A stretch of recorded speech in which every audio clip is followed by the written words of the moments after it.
Good evening. Well, welcome to everybody. It's a pleasure to see so many faces, most of them known, some of them unknown, and some of them rarely seen. It's a delight to see you all. And our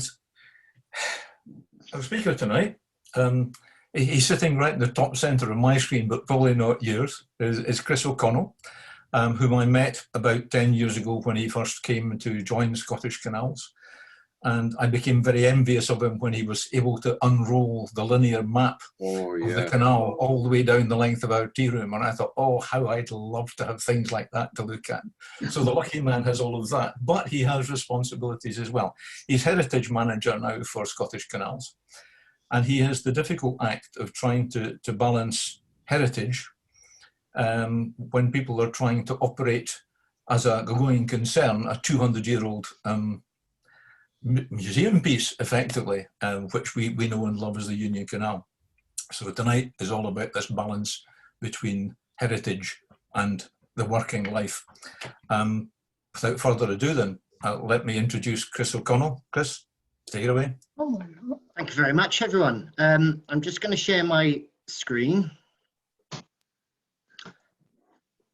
I guess we should all go onto mute.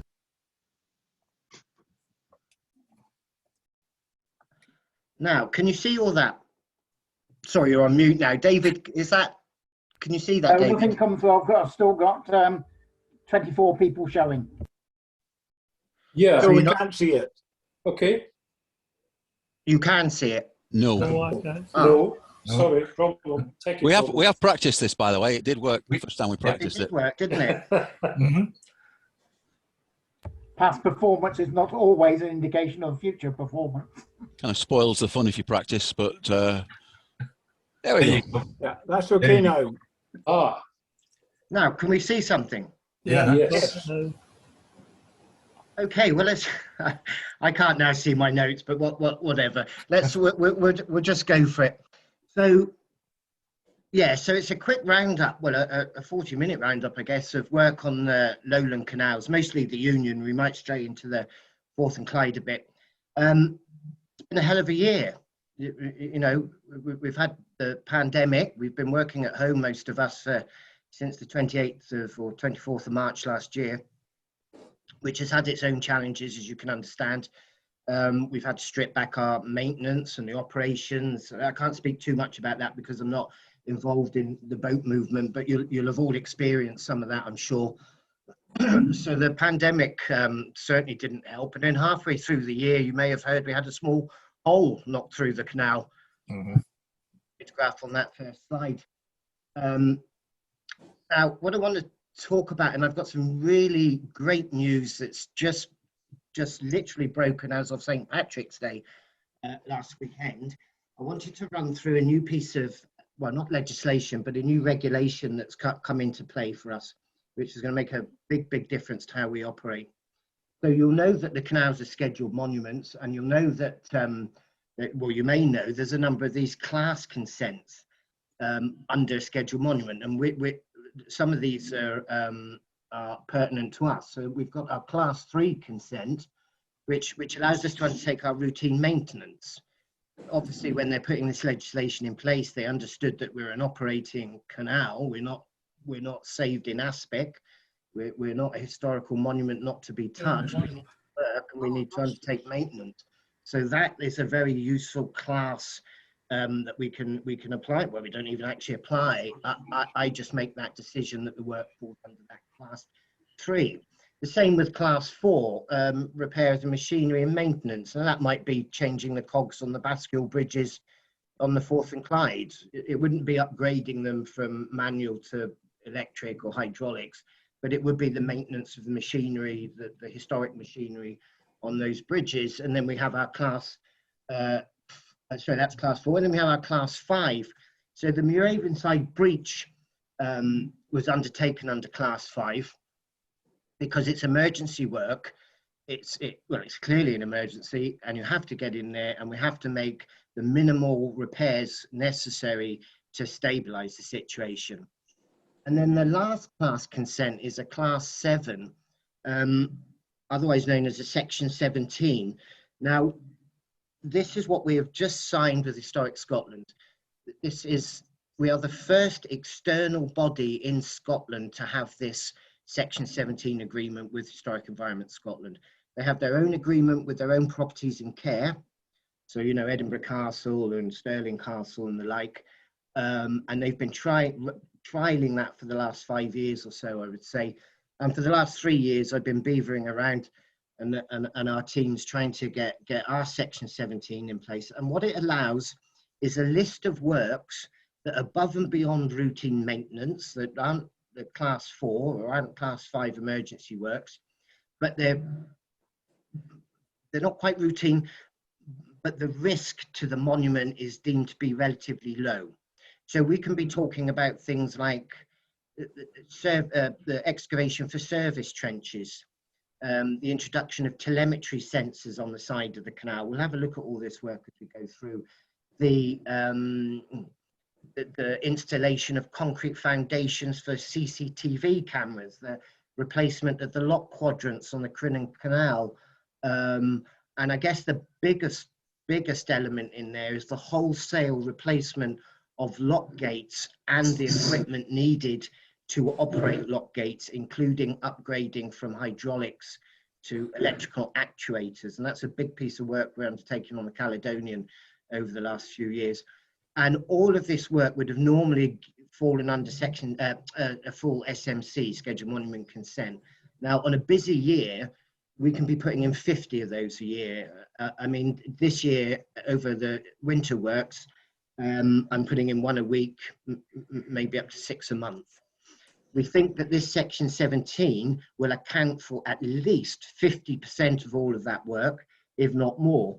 So what that means is, when an engineer or the maintenance team come to me and say, Chris, I want to do this piece of work, I can say, look, it falls under Section 17, it's on the list, we can undertake it.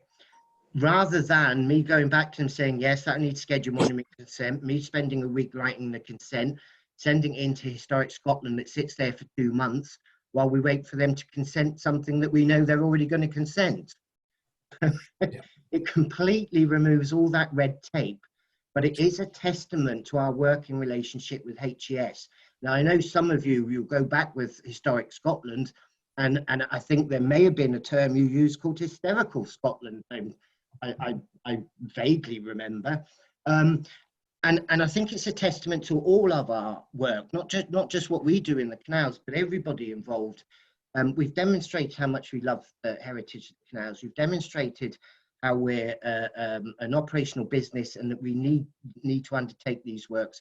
We've demonstrated consistency in our approach and consistency in what we say in our scheduled monument consent applications, a consistency in our methodologies. And all of this being accepted has meant we've now got this agreement in place. So it was actually signed on Tuesday, the 16th, but me being me and my family's heritage, I thought St. Patrick's Day, the 17th, would be the to launch it. And there was some cold Guinness in the fridge at the end of the day because it was a rather nice feeling to sign this work off.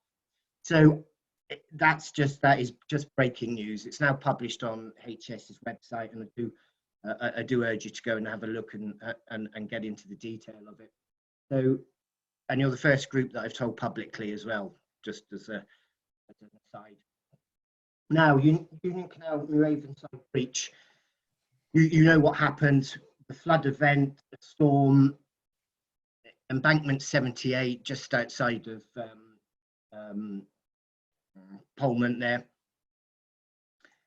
What did it look like? Well, on the 11th and 12th of August, the rain, it was, I think it was a 1 in 200 year event predicted. It overwhelmed many of our our weirs. It overwhelmed some of our culverts. It overwhelmed the canal and found a weak spot in the embankment and punctured its way through and caused considerable damage, not just to the canal, but unfortunately to the main Edinburgh-Glasgow railway line as well. The force of the water, you can see there, it's knocked down all the stanchions with the electric power supply on, it's buckled the rails, it's washed out the the bed of the railway track, where we weren't flavour of the month, I would say, and that's all going through the insurance as we speak now. So considerable damage. Just another shot. We had a drone footage. Immediately we had people up there, and again, Historic Environment Scotland very usefully said it's obviously very difficult to get out on site. It's a health and safety issue. We're working in COVID lockdown, but because this is such a major event, we do want to visit the site. And what they offered us was, they said, because we would like to record the section that is now seen in the embankment. Obviously that embankment built in 1822, we've never seen before. We've never seen a cross section of it, and it tells us a lot about the construction sequence. And basically what the construction sequence appears to be is that the material that's dug out of the bed of the canal, with testing and boreholes and all the test pits, is the same material that formed the core of the embankment, and then it was wrapped around with puddle clay. And that really is it. It's as simple as that. Now, I was already, like an old school archaeologist, going to go down there with my trowel and my measured tapes and draw it by hand. And they said, no, Chris, we don't do that anymore. Everything's digital and we do it with 3D photogrammetry. I don't really understand how it works, but what they've done is a mixture of drone and video still shots and drone footage. They put together a 3D model that you can rotate, and I'll send you all a link to that. It's on HS's website. Again, very useful piece of work, and it allowed them to zoom in and decide on what would be best on when we're coming forward with our design options and how they're going to interact with the failed embankment. So that work could be done remotely. Now that's just a godsend, and HES are very pleased with the model they produced and are putting it in their yearly planning report as an exemplar of good practice. So although it's a terrible event, it did stimulate this use of new technology, which I'm now all in favour of. But I can't say my trowel is completely packed away. It will still come out on the odd on the days, but it was such a benefit to us. Now, how did we repair the breach? Well, with a breach like that, the only real repair is sheet piling. There's no point trying to reconstruct the embankment from the same material. We're just introducing the same risk again. So we total length of 205 meters of sheet piling, driven into, I think, 7 to 8 meters deep. So that goes right in front of the canal embankment, through the puddle clay and into the natural stratigraphy below.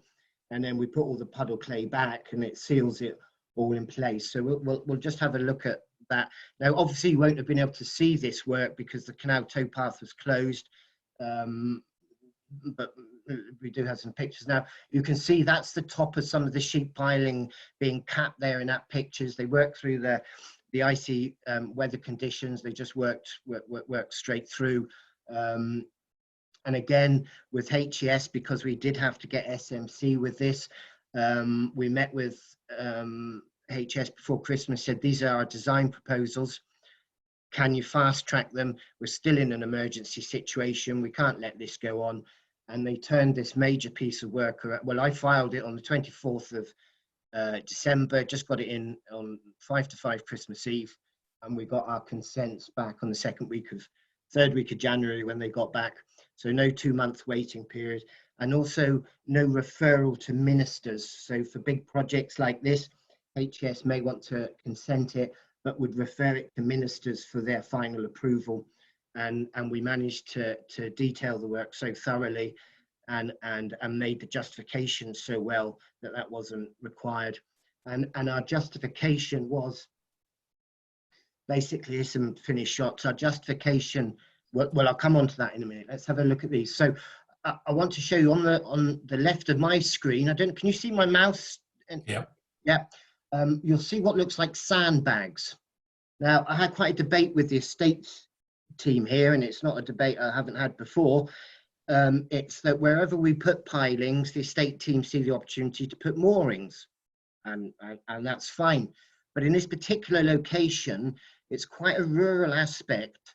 It's not like the sheep piling we've done in Linlithgow or in urban areas. It's not like sheep piling in Glasgow. It's quite a soft aesthetic. And obviously the introduction of sheep piling has the potential to change that setting, the character of the canal there. And then if you start to put moorings in, then you have to put mooring bollards in, and then you put in hard surface and hard standing to get to the moorings. And then you have to have a hard wall or a vertical wall to moor against, obviously. Whereas I'm encouraging the reed growth to come back. I know it sounds bonkers, but I want a line of reeds in front of those piles to disguise that they're there. In this case, it shouldn't, I don't want the honest repair. I want it to go back to more of its rural aspect. So the compromise was to get the moorings in. We're going to use this material called Flex MSC, and I'll come on to that in a minute on the next slide. So, and on the far right, well, in the middle you can see the pilings are in, and the far right, that's pretty much the end of the process when the new puddle clay liner is being put along the whole 205-metre stretch that was affected. Now, Flex MSC, we're all getting very excited about this in the world of heritage. They're fancy sandbags, I guess. They're architectural and they interlock and they have a lifespan, I think they claim, of 70 to 100 years. And what you can do with them is you can vegetate them. You put a soil mixture in them and you can plant them. And so they will, well, you can see here, it grows from what looks like a sandbag into this grassy bank. And that's what we're doing with the 60 metres of Flex MSC on the Muiravenside breach. So what that allows is it will allow a boat to moor against it because it's a vertical wall, but the maintenance of the vegetation is such that it will be quite small. So we're not planting trees and things, obstacles. It will be almost a grass, maybe a few wild flowers in there. So you can moor against, it serves the function of the pilings to give a vertical surface, but is easily disguised. And you will have mooring rings along the top.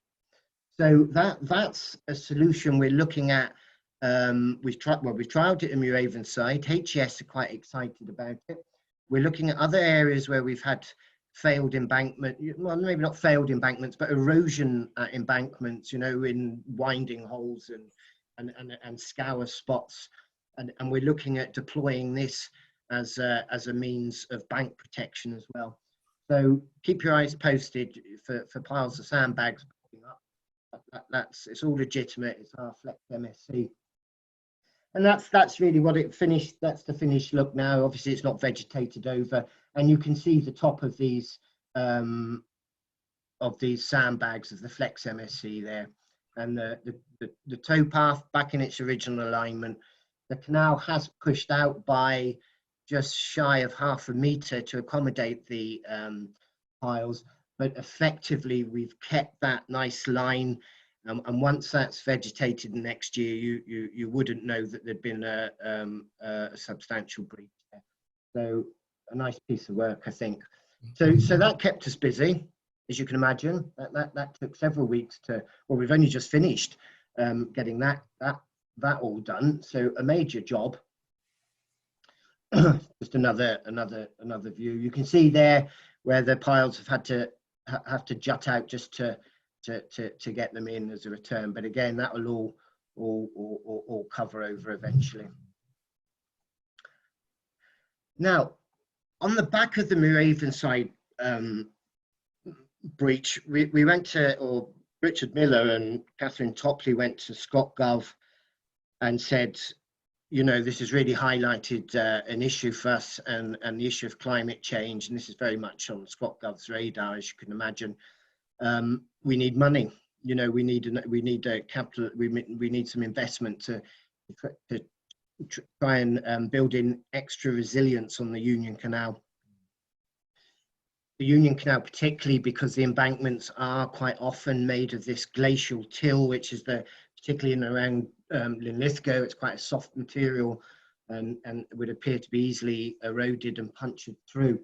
So we launched the resilience project. Now, what that was doing was looking at all the other water management structures that either were overwhelmed or indeed destroyed, as such as the Muravenside weir at Muravenside Church. It's just a very small weir, but the cobbled surface was washed away and substantial pieces of masonry deposited in the burn. So we've already lost one weir.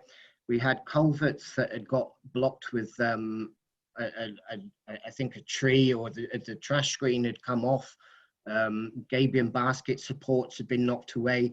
It was a pretty full-on event, not just the breach. So we resurveyed, we had a look at all of these structures, and we come up with a plan to, and some of the structures were deemed to be very high risk. The risk obviously has gone up a little bit since the Muravenside. They may have been a medium to high risk, but this has really kind of shone a light on it. And one of these water management structures are the weirs. We have 26, I think, weirs on the Union, four of which are very similar to the one we're going to look at now, Glen Village Weir. You can see it here on an OS second, that's 1914. You can see down the bottom there, it's just marking overflow. And for those of you that know the Glen Village Weir, that's what it looks like. This is the left-hand picture is the race behind the weir. That's where all the water spills away. It's basically an overflow weir. So if the canal level rises, the water just overtops the cobbled surface you see on the right and runs through those apertures at the wall on the back. There's no mechanics to it. That's it. We can't control it. There's no it does what it does when it rains, you know. It's not in the, well, it's actually not bad. It's not in bad condition. And the fight I had on my hands clearly was, you're not taking that weir away. I mean, you're just not. The engineers, it's not, that is not going. I mean, that was my, I couldn't be more, I think I've got that message across to you, that weir is untouchable for me. That is rare. It's one of a kind like that. There's 3 other cobbled similar arrangements, but that definitely is one of a kind.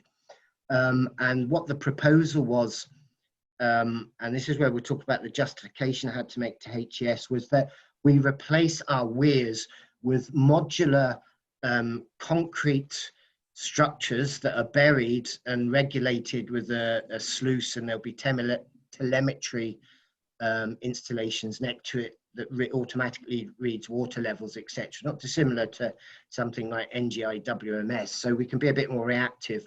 So I'm happy with them. I'm happy with new concrete modular weirs. You really won't see them. They'll be buried under the towpath. You might see a handrail along the front of the towpath where there is access, where our staff might access to clear out any material gathering on the face of the weir, but otherwise they'll be invisible. But in this case, I said there's no chance. I might repeat myself here, but there's no chance you're digging that up to replace it with a modular weir. So that was one sticking point for a start. And the justification I talked about to HES was, I said, look, I don't like to do this, but on occasions, I think under this project, we are going to have to sacrifice one of these weirs for the sake of saving the entire monument. So it's no good having a weir that doesn't function if then that causes or leads to further breaches and the loss of even more historic materials. So that was the balance there. It was almost what's good for the individual and good for the community group, as it were. So it was a fine balance. Now, what we've managed to do with the Glen Village, we're working with the engineers. It's not their ideal option, but it's certainly mine, is that I said, you don't touch the original weir. If you can put in the new modular weir to the east, to the right-hand side. Can you see my mouse? My pointer. Yep. So you see, this is the new concrete modular weir. It'll be buried under the towpath. The water that's coming through the weir into an inspection chamber there. These are all buried pipes, and then it discharges into the historic race of the historic weir. So we can still use the burn that we're putting water into. That's very important, because obviously there's no point building a weir if you haven't got anywhere for the water to go once it goes through the weir. And that's why our weirs, the new weirs, are situated next to the old ones. So what that allowed was, in this particular case, the preservation of the historic weir, the introduction of a new modular weir. The historic weir will be decommissioned simply by putting there's a concrete sill at the front of the weir. We will raise that slightly, and that will just stop water overtopping, and all water then is directed through the weir. Excuse me. Now, that wasn't the case for all of them. Bonnington Weir, here we are just outside to the west of Ratho. Again, first shown on, I believe it's on the 1948 edition. You can just see that my red arrow there. There's a line there, which I think is the line of the water course behind the weir. Now, Bonnington's in a shocking state. It leaks like a sieve. It doesn't function as a weir. It's beyond. It's talking to the engineers. It's beyond repair. I mean, what they would have to do is completely deconstruct that and then rebuild it. And all we're doing is rebuilding in the same risk. Now, in this case, I made the decision that we looked at all the options. We couldn't put a weir next on either side, for a variety of reasons about the landform, also protected species surveys about, I forget what wildflower it was, but there were constraints about land holding as well. So in that case, I had to come to the conclusion, much to my reluctance, but it had to be done, that weir is going to be taken away and the new modular weir put in its place. We really didn't have a choice. But what I did recommend, and I recommended to Historic Environment Scotland, was that we would fully record all of this with archaeologists on site. So every stone that's removed has been recorded. So it's what's called preservation by record. Plenty of photogrammetry work, all this kind of stuff. So we've got a record of it, but unfortunately that weir is lost. And these are my daily dilemmas, if you like. And you can see this is the arrangement of the new weir. So basically in the front here, the light grey area will be the modular weir, which is mostly buried. At the back here is a new cobbled outlet or new apron or race to allow the water to run off into the burn at the back of the weir there. So a loss in one sense, but quite possibly saving large sections of the canal for the future. Here's a weir. Here's a modular weir being cast in situ. They don't look fantastic. Well, I don't know what we would expect concrete cast weir to look like, but you won't see them, basically. You'll see them, you'll see from the offside, you may see a little bit just poking above the water, but on the towpath, all you're going to notice is a very slight hump as you walk over the weir. It will almost be undetectable. And on the left-hand picture here, the modular weir, you can see the grates there to allow water to flow through and stop trash getting through.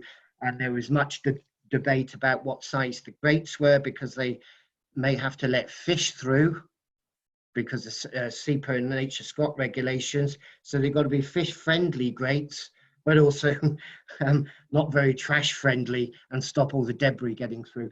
So right down to that fine detail, we're still in the world of regulation. Quite an interesting aspect about how the natural and the built health environment come together. And that is why we sit on the Heritage and Environment team. Telemetry. Now, I still find it quite hard to believe, and I think it's rather quaint, and it is a historical interest, but sometimes we still take measurements of the water depth using old-fashioned wooden gauges. Now, there's nothing wrong with that. It's a gauge marked in centimetres. You dip it in, you know the depth of the water, but it's only accurate really, you know, maybe half a centimetre to a centimetre. So what we wanted to do was update all of these sites where we would take readings, a lot in and around weirs and culverts, with remote sensors, telemetry. So it's basically a level sensor attached to the canal wall in the water that reads the height of the water as it drops or rises, and then that sends a signal back to a piece of software called SCADA, which is basically a remote computer hub, where it takes that data and alerts us to levels in sudden rises in water level, for instance. And so each one of these needed a consent. You may know that the Union Canal is actually made up of 3 scheduled monuments. It's not all one monument. It's got 3 different index numbers. You can see them here. And for work in each of those index numbers needs a separate application. So we're putting in 16 weirs, but I've got to make 3 applications to cover the same work. It's more, you know, it's this red tape again. This is now covered in the section 17. So I could be signing this off literally tomorrow, and they could start work on Monday. So that's the benefit. So what does it all look like? Well, here's sorry, the picture's a bit small, but Harrison Park in Edinburgh there, just by the bridge. What we're very, obviously, as boaters, you'll know, you don't like things sticking out of the side of canal walls, because that's going to snag your boat. So we need to look for areas like where the towpath, there's a little dent in it, as it were, as it comes out of the bridge. So we can tuck them away in places like that. The sensor is on the right. That's what you'd see if you look down above the sensor. And that cabinet will be painted black, but that controls the telemetry gubbins, the stuff that makes it work, processes and what have you. You can see it's got quite a strong lock on that. I wouldn't say it's bulletproof, but it's pretty sturdy. Now the issue with those is they're not very big. They're only about 1 meter and maybe 1 meter high, I think, or just less. But I don't want them dotted about all over the towpath, getting in the way of everything. So again, for each of these sites, we had to look to see where we could position it. So always behind a towpath. I felt that was better. And if we could lose it in some bushes or a little, not in the immediate line of sight, all the better. And that's what we had to do for each one of these. The issue is, the further you put the telemetry box, control box, from the sensor, the more ducting and the more cable you have to put in, and the more cable you put in, the more likely you are to start to lose signal, or that signal degrades. So I think there was a limit of 15 meters. So again, everything is in that circle of 15 meters. So nothing straightforward, but we're there. Consents, this was before section 17, consents are in, telemetry is being installed, and it's all very easily reversible. I mean the box is on a concrete foundation, 30 centimeters deep, you know, hand dug, very minimal risk to the infrastructure, the historic infrastructure. Now, what else did we do? Well, what didn't we do? This was an interesting project. This is now also in section 17. Another bank stabilization method is this chemical injection grouting, they call it. And what you'll see on the left-hand side there, you should see some what looks like metal, well, they're called lances, metal lances in the canal between the towpath and the embankment. And what we do is, where we know there's a leakage or a leak pattern, we literally inject that leak with an expanding chemical grout. Now, I don't know the physics, I don't know the chemistry behind it, but what I do know is you put it in the hole, it expands, Bob's your uncle, holes filled. Dead easy, dead simple to deploy. So if you see, what I'm saying is, if you see fellas on the canal with these lances sticking them into the side of the towpath, it's all kosher, it's all good. It's a low key method of again repairing leaks. Now, this isn't last, because we're going to have a look at something else in a minute, 5 more minutes. But magnet fishing. Well, I guess some of you have heard of magnet fishing. Hands up for the magnet fishers. So this come about, it kind of started in Glasgow, and it got really, really busy during COVID. Obviously, it's a nice activity to undertake. You're out on the canal. It's a bit of fun. You know, it's great. We don't discourage that. But we were wary at first because of some initial issues on the canals in England, where there'd been some injuries of people pulling out stuff that's too heavy for them to pull out, and they pull back in the canal. And also there was the issue, less for us, but the issue of ordnance. In Glasgow, we have in the past pulled out ordnance in and around Clydebank, where the now crosses through the Clydebank, because it was bombed in the war. But what the magnet fishers were pulling out were guns, I mean, knives, and now this isn't stuff that you just happen to lose. You know, I just happened to lose my pistol yesterday off the bridge in Lamb Hill. I mean, I suspect some of this material will be linked to potentially to crimes. And Historic Scotland's take on it is actually, it's a bit of a quirk in the legislation that the removal of objects, historic objects from a scheduled monument, in a watery monument or on the land using metal detecting, is an offence. Now, they had some case, I believe, at Linlithgow Lock. I believe somebody may have pulled out some medieval objects from there, and they I don't think they were prosecuting, but they weren't happy, let's say. So what we have to do is get consent in place for the magnet fishers. Now, we're allowed to remove objects. We do it all the time under dredging, but we're doing it bulk. We're not searching for knives and guns. We're not particularly interested in that sense. So I made the argument to HES and say, I know we're a scheduled monument, but frankly, we're not going to be finding medieval remains in the canal. We're not going to be finding Roman coins. We might find, well, we're bound to find bits of boats. We're going to find guns. We're going to find knives. We'll find bicycles. We'll find shopping trolleys, dustbin lids, all this kind of thing. So I think the sensitivity is lower. So what we've done, we went into an agreement with a group called Magnet Fishing on Scotland's Canals. We produced a guidance leaflet with Police Scotland, Zero Waste Scotland, about the proper management of the material that's pulled out, because we don't want just piles of stuff left on the side of the canal, and obviously and our permissions. So the first consent, the magnet fishers, I helped them with their first consent, just to get them over the line with it. That's gone in. So expect that activity. But for us now, this is controlled.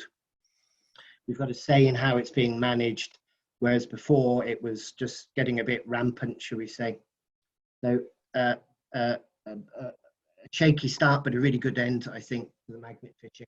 Now, I'm just got 5 minutes, and so I'm going to jump over to the other side of the country really quickly. Some of you may have seen this in a presentation I gave recently to the Railway Association, Heritage Railway Association, but I wanted to highlight our work at Bowling Harbour and the Swing Bridge. Now, this has been going on for a number of years. It's pretty substantial work. And you've got I don't know if you know Bowling, but it's on the River Clyde. It's just sort of southeast of Dumbarton Rock. You can see Dumbarton Rock from the harbour. The harbour used to be it's a terminal, the western terminal of the Forth and Clyde Canal, eastern terminal being Grangemouth. So a lot of material coming in from the Clyde, a lot of material going both ways, a lot of railway sidings. Quick history lesson. 1763, Smeaton surveyed. Act of Parliament, Canal opens. And what I wanted to point out here is the Caledonian Railway was formed on 31st of July. and we'll jump a bit further along here. You can see then that in 1867, the docks at Bowling were amalgamated with the Caledonian Railway Company, and this ended up, or this led to the installation of the Bowling Swing Bridge across the canal to take the Lanarkshire and Dunbartonshire Railway. And this fella here, Concrete Bob, that's Bob McAlpine.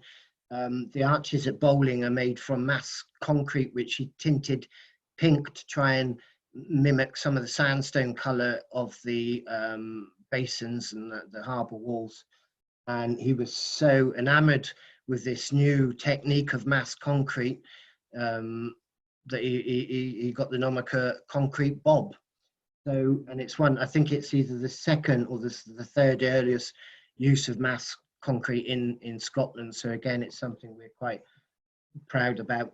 And the swing bridge was designed by Crouch and Hoggs and built by Robert. And Crouch and Hoggs feature all over the canals. I guess they must have been like a framework contractor of their day. So there they are with their nameplate on the Tom Nahuric Bridge up in Inverness. But we find these all over. Now the machinery itself, the bridge, fantastic. It's a bit of research in the Mitchell Library, and I come across this from the Engineer magazine, 1896, I think. And I just want to show on the left-hand side, you see this big turning circle. That's actually what the bridge swings on, turns on, I should say. And at the bottom left, these two sort of I don't know, blocks, odd-shaped things. They're called accumulators, and that's what powered or stored the power to power the bridge. And you can see on the right there the gantry and the bridge master's control tower cabinet.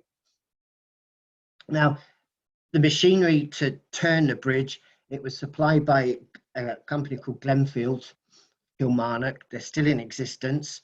They invented or patented a water meter back in whenever it was.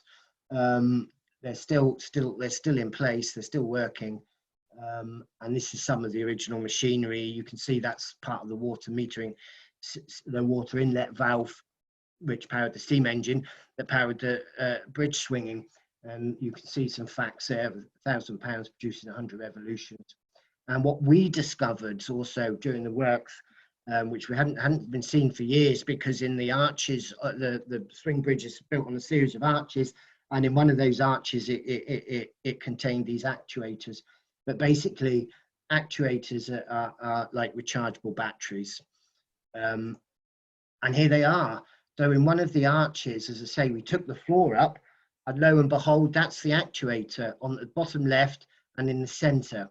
So they would move up and down, and under that pressure would press water through the hydraulics that makes the bridge turn. Now they must put away tons and tons and tons. And when we did lift it, I think it was a 6 meter deep hole under that. And it's like it's like the tomb in the Great Pyramid. They must have built, I don't think they can have got those through the door. I think they were built as part of the arch, integral to the building of the railway. Because we did look at actually wanting to take them out and put them on display, but it's without taking the whole wall of the arch down. They're not going anywhere. So we've put a viewing grate on the top that you can stand on and look at, and we'll light them. And on the top left, you'll see that's the main drive. That's what the bridge actually turns on. And on the bottom right, you'll see some little railway bogies, if you like, and that's the track that the bridge swings around. And all of that is in these arches, all in place.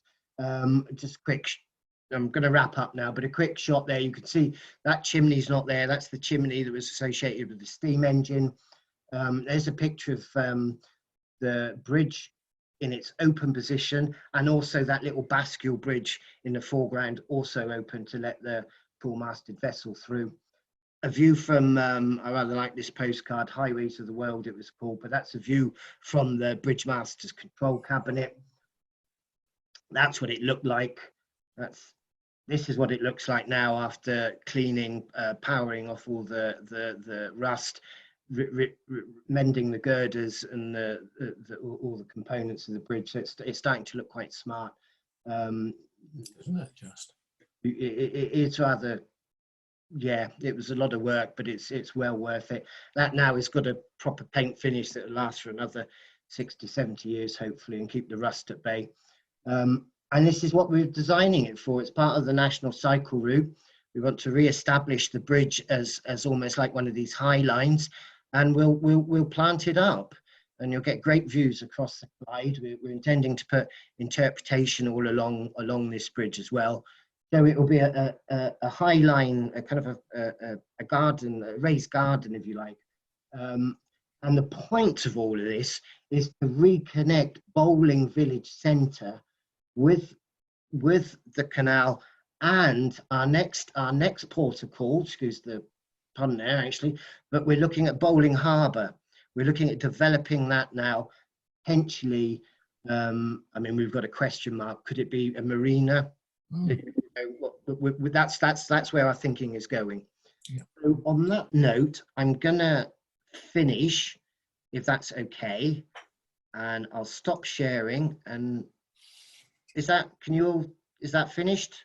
Yep. Yeah. Yep. Great. Well,